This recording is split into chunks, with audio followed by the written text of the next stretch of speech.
I had been an accountant for 32 years. I knew every line of every contract that crossed my desk. I helped over 100 families in this county keep their land when the banks came knocking, and it was my own son who almost took mine. What happened that Sunday morning inside our church in front of the entire town was the most humiliating moment of my life. And at the same time, it was the beginning of something I never expected to discover about myself. But before I get there, let me ask you something. Have you ever trusted someone so completely that you stopped looking? Not out of carelessness, out of love, out of the belief that what you planted couldn't possibly grow crooked? That is exactly what happened to me. My name is Ruth, 70 years old, 48 years married, county agricultural cooperative accountant for over 3 decades. I know compound interest, default clauses, and foreclosure proceedings better than I know my own recipes. And yet, sitting in the second pew of the white wooden Methodist church at the center of Harlow, Kansas, I found out that my farm was about to go to auction, not in a bank office, not in a lawyer's conference room, in front of the pastor, in front of the neighbors, in front of the very same people whose properties I had spent decades helping save. What happened after that moment, you won't believe it, and I promise I'll get there. But first, you need to understand who I am and what was truly at stake. I was born and raised in Kansas, daughter of a farmer who believed that land doesn't lie. It gives back exactly what you put into it. My father didn't have much money, but he had method, discipline, a way of approaching every problem as if it deserved to be solved carefully rather than quickly. That's what I inherited from him, not acres, not equipment, method. I graduated in accounting at a time when very few women around here did that. Back then, some of the men at the cooperative raised their eyebrows when they saw me walk in with my briefcase and my thin-framed glasses.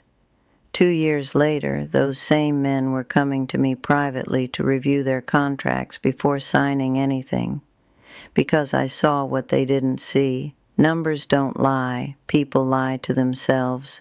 Numbers never.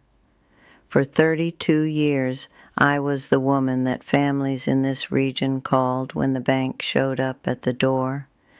I would sit at the table, spread out the papers, pour myself a coffee, and find the way through. There was always a way through. Always a clause that could be renegotiated, a timeline that could be restructured, a path that wasn't as closed as it first appeared. My husband Harold ran the farm. I handled the farm's books and half the county's finances. That was how it worked. An unspoken agreement, but solid as the Kansas soil. Our son Daniel grew up watching that dynamic, watching his father in the fields before sunrise and his mother at the desk long after sunset. He was smart, hard-working. We were proud. When Harold had the cardiac episode 2 years ago, nothing life-threatening, but enough for the doctor to say he needed to slow down significantly, it seemed natural that Daniel would take on more of the farm's management. Natural. That word would cost me everything. I let it happen. Because he was my son. Because I had known him for 45 years. Because 45 years of Daniel told me he was honest. What I didn't know, what I'm about to tell you, and what will change the way you understand this entire story, is that while I was trusting, he was signing. But we haven't reached that part yet. Stay with me. That Sunday, the service had been beautiful. The pastor preached about faithfulness. The choir sang 2 hymns I have known since childhood. I was sitting in my usual spot, second pew, right side, near the window that lets in the morning light. After the final amen, when people were starting to stand and greet one another, Eugene Hartley asked for the floor. Eugene was the manager of Harlow's Community Bank. I had known him for 20 years. He had smiled at me across countless meeting tables. He was a beige suit, firm handshake kind of man. That Sunday, he wasn't smiling. "Excuse me," he said, standing at the front of the altar. "I need to communicate something of public interest." The room went quiet the way it does when someone does something that doesn't belong. The pastor stopped mid-aisle. People sat back down. And then Eugene Hartley announced in that steady business voice of his that the Mercer family farm, our farm, the farm where I raised my son, where I planted tomatoes for 40 years, where Harold proposed to me on an October afternoon with the wheat fields turning gold behind him, was in judicial foreclosure proceedings due to severe default, a 7-figure debt, 30 days to settle or the property would go to auction. He mentioned Daniel's name. He mentioned the loans. He mentioned the land used as collateral. I heard every word as if I were underwater. The woman in front of me turned around with wide eyes. The man beside me placed his hand on my arm. Someone whispered something I couldn't make out, and I sat perfectly still, not from weakness. From the absolute shock of recognizing that the very thing I had spent my entire career helping other people avoid had happened inside my own home, and I had not seen it coming. Me, Ruth Mercer, accountant for 32 years, I had not seen it. If you have ever felt the floor disappear beneath your feet while everyone around you is watching, you know exactly what I felt in that moment, and if you never have, pray you never do. Before I continue, I want to ask you something small that means a great deal to me. Comment below and tell me what country or region you're watching from, and leave a like. Every single one helps us reach the goal of 1,000 subscribers. It truly matters. Now let's keep going, because what comes next is where this story gets real. I left the church with Harold by my side. He was pale. He didn't say a word in the car. Neither did I. We got home and I went straight to the kitchen table, the same table where I taught Daniel to do his homework, where he learned his first additions, where I had spent decades organizing this family's finances with the kind of precision I had come to think of as a form of care. I sat down, I opened the drawer where we kept the farm's documents, and I started reading. What I found in the hours that followed was the kind of thing that when you're an accountant, you recognize immediately, not because it's complicated, but because you've seen this pattern before in other families' papers, never imagining you'd one day see it in your own. Overlapping loans, one taken out to cover another, interest growing while the principal barely moved. Collateral offered without the property's actual value being correctly declared, and in the middle of it all, Harold's signature on 2 documents he clearly had not understood when he signed them. Just a simple renewal, Daniel must have said. Just a formality, Dad. I knew that language. I had seen it used before. By banks, by brokers, by insurance salesmen who needed a signature more than they needed the person to understand. I had just never expected to hear it described by my own son. I called Daniel that afternoon. He arrived with the expression of a man who knows the moment has finally come, but is still searching for a way out. 45 years old, his father's shoulders, my eyes, and a story he clearly didn't want to tell. "Mom, I was going to handle it," he said. I didn't answer right away, because in that moment I understood something I needed to understand before I opened my mouth.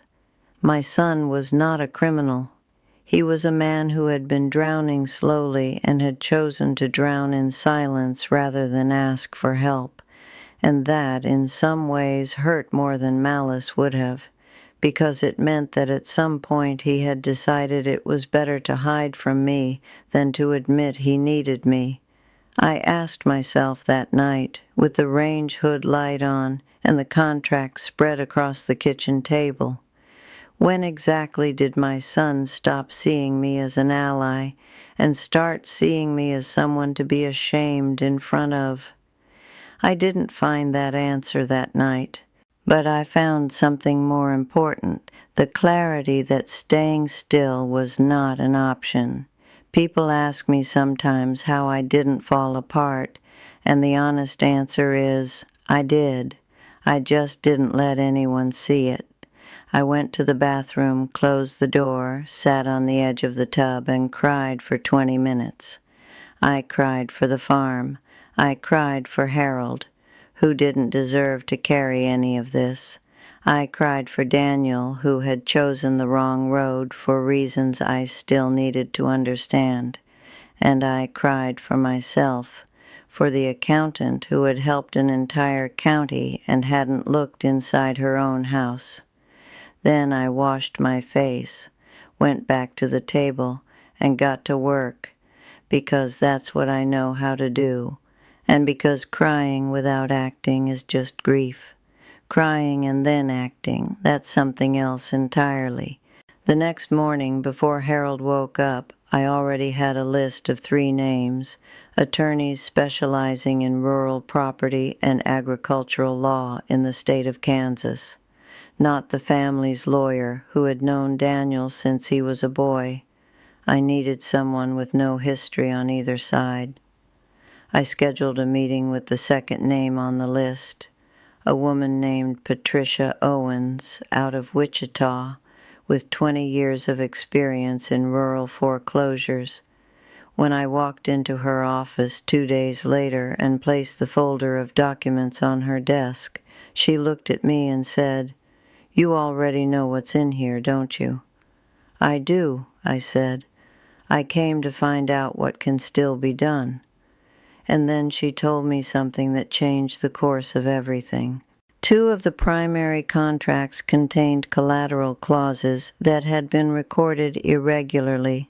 The declared value of the property had been inflated at the time of the loan, which meant the bank had accepted overvalued collateral, which in turn made the contracts legally contestable.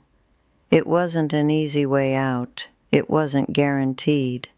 But it was a way out. I listened to her explain every detail with the same technical precision I used when I sat on the other side of that kind of table. And for the first time since that Sunday in church, I felt something that wasn't despair. It was focus. Focus is what happens when you stop asking yourself how you got here and start asking how you get out. We filed for a formal audit of the total debt. We legally contested the irregular clauses, and I did something no attorney asked me to do, but that I knew needed doing.